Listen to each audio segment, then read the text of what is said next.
This video is a summary of my experience trialling Jira as a tool for managing non-project work using the Kanban Agile approach. Whilst Jira supports both Scrum and Agile methods, it seems Kanban will best suit my needs. The choice between the two, especially for development teams, almost seems to be a point of religious divide between devotees. At the end of the video, I've included a Scrum v Kanban video to help you start to understand the difference between these agile methods. I've found that Jira is a complex beast. A user's experience can be as complex or as simple as you like. I think that there'd be real benefit to be gained from designing a lean Jira implementation that complements the way the teams work. Teams need access to a Jira super user or admin who is able to advise, implement and revise the Jira system design. It's difficult to quickly and easily acquire a high-level view of Jira capabilities and how you might apply them. The online documentation for Jira is good, and there's some great tutes available on YouTube, so it's worth spending the time to have a peruse of all this material. In this video, I'm going to look at Jira tasks, database fields, screens, workflows, and the Jira Kanban board. I'll then follow up with a Trello integration trial. At the heart of Jira is a concept called an issue. An issue is the generalization of activities that receive work. Issues are instantiated with the issue types of a bug, an epic, a story, a task, or subtask. There's no hierarchy between the issue types, except that a subtask is hard linked to a task. Stories and tasks are able to be linked to an epic.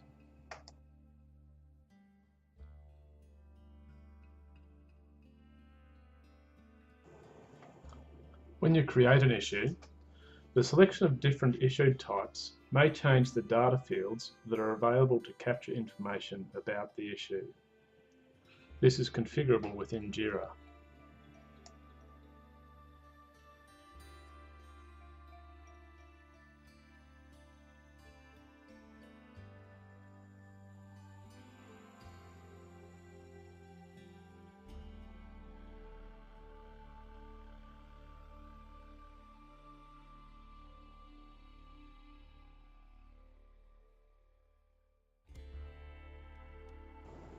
A task is able to be linked to an epic.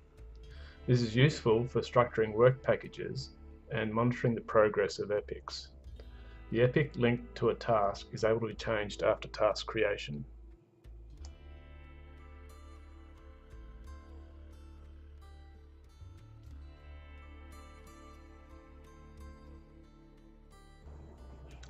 A task is able to be broken down into subtasks. A subtask can be created whilst reviewing a task. The list of subtasks is available on the task, and it's also available on the Kanban board, which we'll see later.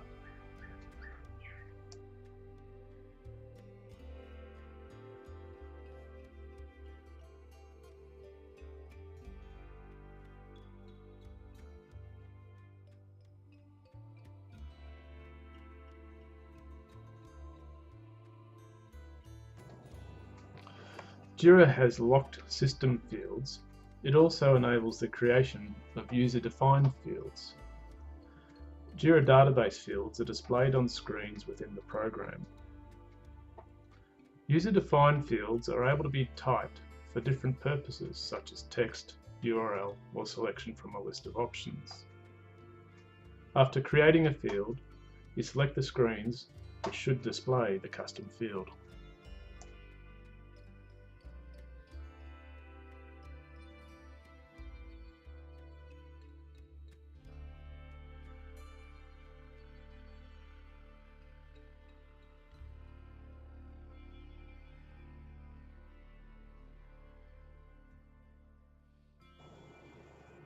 The contents of constrained option lookup fields are able to be maintained.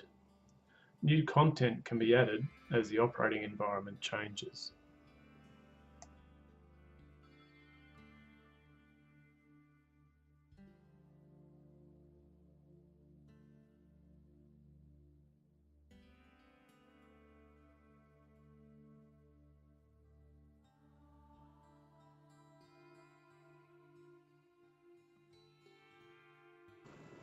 Jira screens are data forms that are either embedded or are modal pop-ups that appear in front of the UI. An easy way to create a screen is to copy a relevant screen and then modify it to suit your purpose.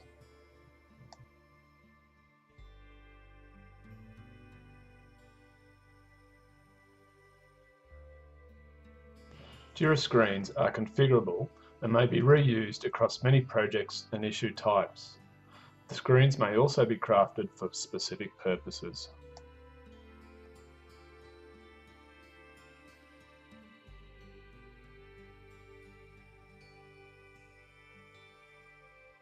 Database fields are presented sequentially from top to bottom on screens.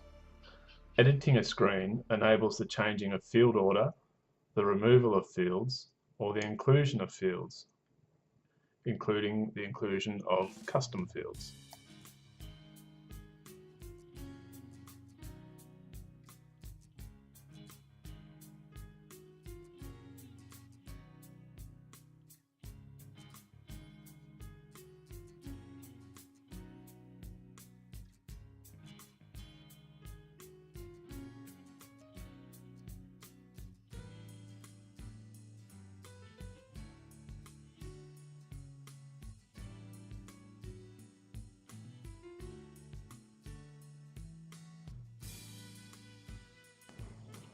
Workflows are implemented in Jira as a way of controlling allowable actions to issues and defining buttons that move the task through the workflow. Workflows control the changing of task status in editing screens and on the Kanban board.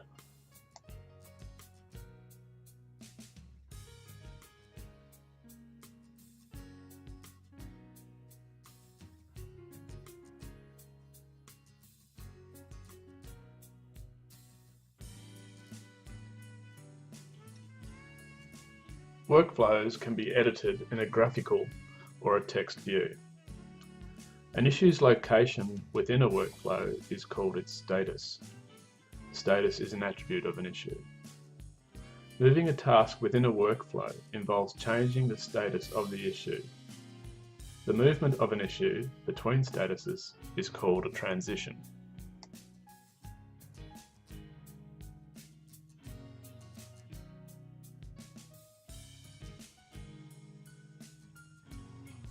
A transition can be used multiple times within a workflow.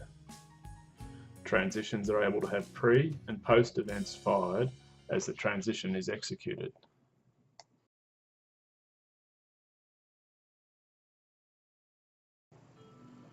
A transition may also have a screen. For example, you might use a screen on a transition when completing a task. In this case, when the task is closed, a screen is launched to enable the user to enter a resolution type and an optional comment. A transition is required to define each possible path the task might take between statuses. The workflow in this project defines two options for a new task with status open. The task can take the approved job transition and be moved to the backlog, or it can take the drop task transition and move to the done status. In the Kanban board, the workflow controls which status is able to receive the task. The blue dotted rectangle illustrates possible drop targets, with the current target drawn in green. In the task details form, the transition is presented as the approved job and drop task buttons on the top of the screen.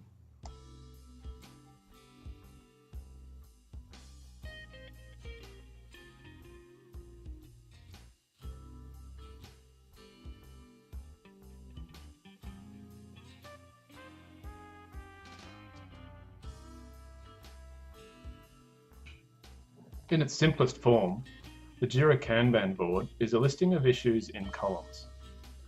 The columns group issues based on the issue's status.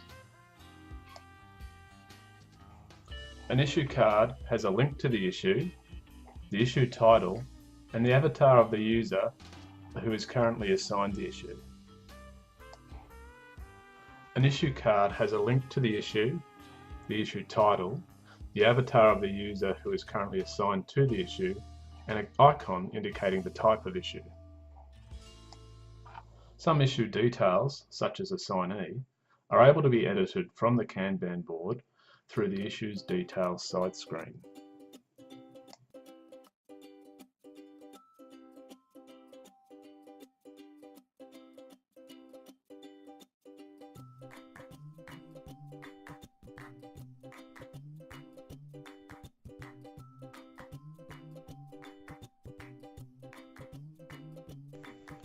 The columns on the Kanban board are configurable. You can create and remove columns. Columns have one or many issue statuses assigned to them. The column titles are edited as free text. In this example, the columns are configured to reflect the workflow in a left to right progression.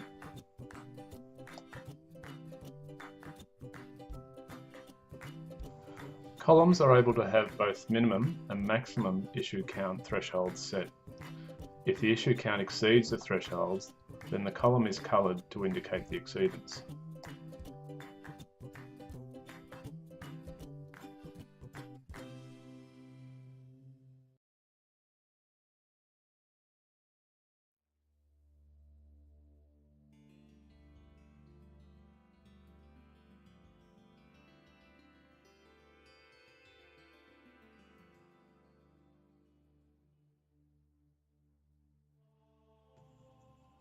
The Kanban board is also able to implement swim lanes.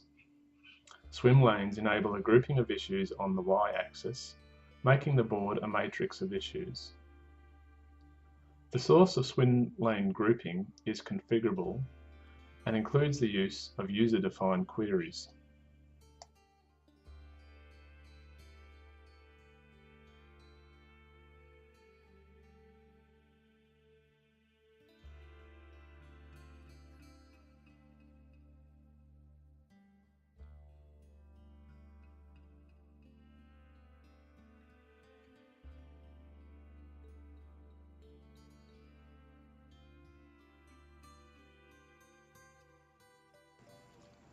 User-defined issue filters can be added to the Kanban board.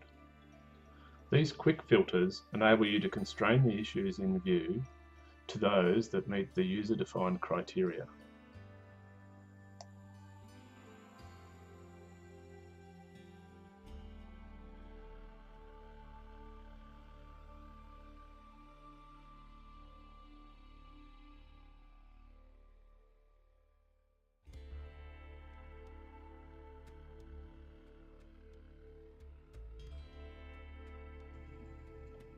Kanban board issue cards are able to show a colour strip to indicate information about the issue. A great use of this would be to indicate the priority of an issue. As I have not yet set priority in the simple project, I'll use it to quickly identify unassigned issues.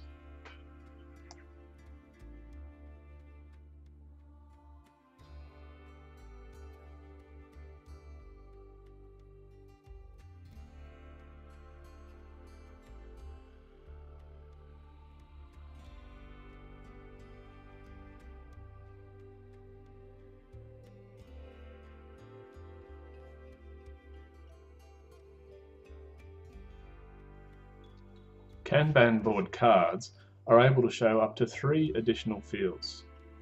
I've configured the cards to show a Sharewell issue link and also the underlying system name that the issue relates to.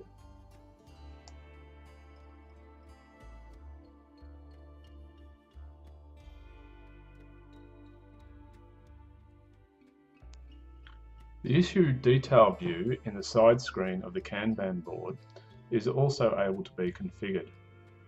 The view is edited as part of the Kanban configuration rather than through the screen configuration function.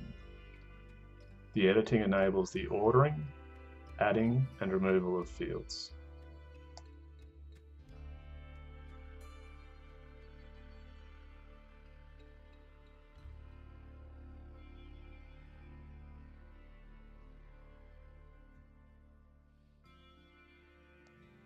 As Jira is complex, flat in structure and quite configurable, there are probably a number of ways you could implement your objectives. For example, if implementing Kanban for a small BAU style team, what does the concept of a project mean? Does the team spin up many projects, or does the team work from a single project and open epics as a way of grouping like bodies of work? Using custom fields, Jira can be configured for the task to record the name of the underlying system that the issue relates to. Using this field, a Kanban board can be set up to group tasks based on system. This is an example of how having some metadata enables the user to view data through different lenses. It seems that some effort needs to be put into understanding how you want to work and implementing the tool to facilitate this. Not undertaking this work will mean that Jira potentially is a productivity constraint rather than an enabler.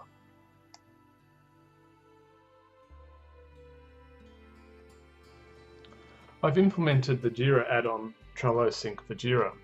There are several of these types of tools in the Atlassian marketplace. Once installed and configured, the add-on completed a one-way sync to have the Trello board reflect the Jira state.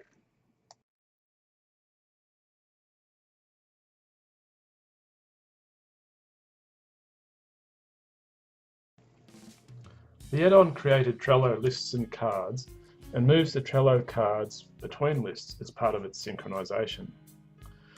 The Trello lists are labelled the same as the Jira Kanban columns. The card contains the issue title, due date, and no further metadata is transferred from Jira.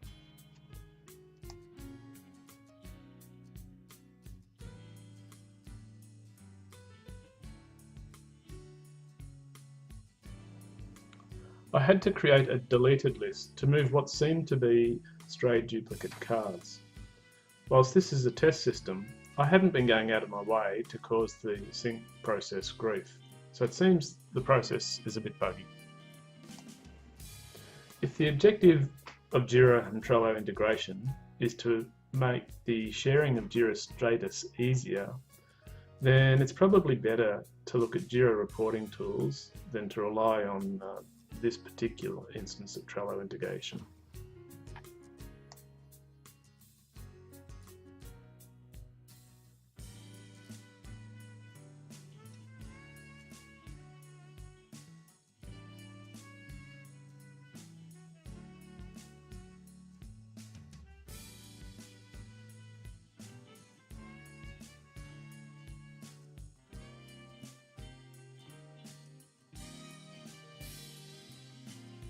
This is the story of two agile teams.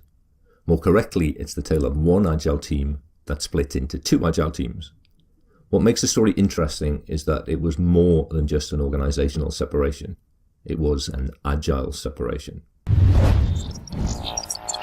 Hi, this is Gary. Welcome to Development That Pays. I joined a team in 2012. It was, I was told, a team that did agile. At the time, I knew very little about agile, but I could see from the get-go that they weren't doing it by halves. There's clearly been lots of training, they had all kinds of tools, they were doing all kinds of rituals.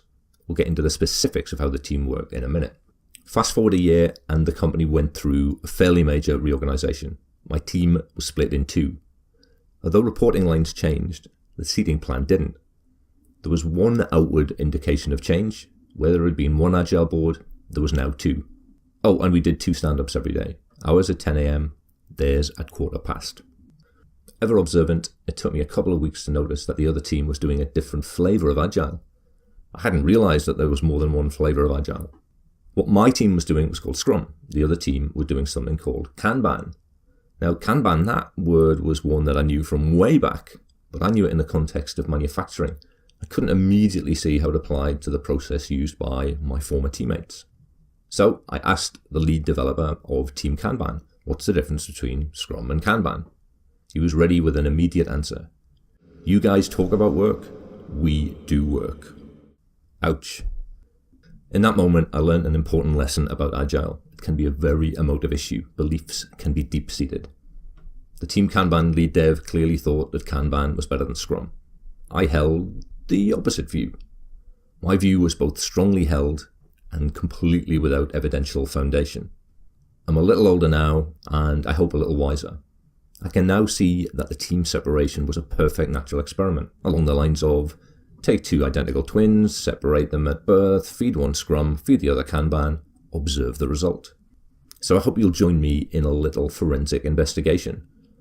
It's going to take more than one episode to do it, but in this episode we have just enough time to take a 2,000-foot view of the two teams and their processes. Team Scrum worked in 2-week sprints. On the Monday, we take ourselves off to a quiet part of the building for a sprint planning session. The product owner would select items from the backlog, we'd play planning poker to estimate the size of each item, and we'd carry on like that until we had roughly one sprint's worth of cards. Sprint planning over, each developer would pick up a card and set to work. Every morning there'd be a stand-up, 10 a.m. at the dot, and so it would go on day after day with the cards gradually making their way across the board. By about the Tuesday of the second week, we'd expect all of the cards to have moved at least one step. It's then a race, a sprint, to get everything tested and ready by Friday. We didn't always succeed in getting everything across the board. Any item that failed to make it would be recycled into the next sprint. On the Friday morning, everything in the final column, the release column, would be packaged and made ready for release. One last thing to round out the sprint, a retrospective, a chance for the team to get together, to reflect on what went well, to discuss what could be improved, and to commit to 1 or 2 action items for the following sprint. Let's take stock of the evidence we've gathered so far. There's a product backlog, the agile board, and a done pile. There's a 2-week sprint with a sprint planning session at the beginning. Each day after that, a daily Scrum meeting, aka a stand-up. And at the end of the process, all of the cards that made it to the final column are packaged, ready for release. Finally, on the afternoon of the last day of the sprint, a retrospective. Moving on to Team Kanban. As with Team Scrum, there's a backlog, there's an agile board, of course they call it a Kanban board, and a done pile. There's no sprint. Instead of a group of cards making their way across a board in a specific time period, cards flow across the board continuously. And there's no specific release day. It's up to the team to decide when to package for release. They typically wait for a fairly significant feature to be finished and tested before packaging. In practice, that meant they were releasing maybe once or twice a week. That's 2 to 3 times more frequently than Team Agile. Taking stock of the evidence, there's a product backlog, Kanban board, and a done pile. No sprint planning, no 2-week period, and no retrospective. There is a daily stand-up, and of course they're packaging and releasing, and doing so 2 to 3 times more frequently than Team Scrum. It's interesting data, but it's too soon to draw any firm conclusions. We'll collect more evidence next time. Talk to you then.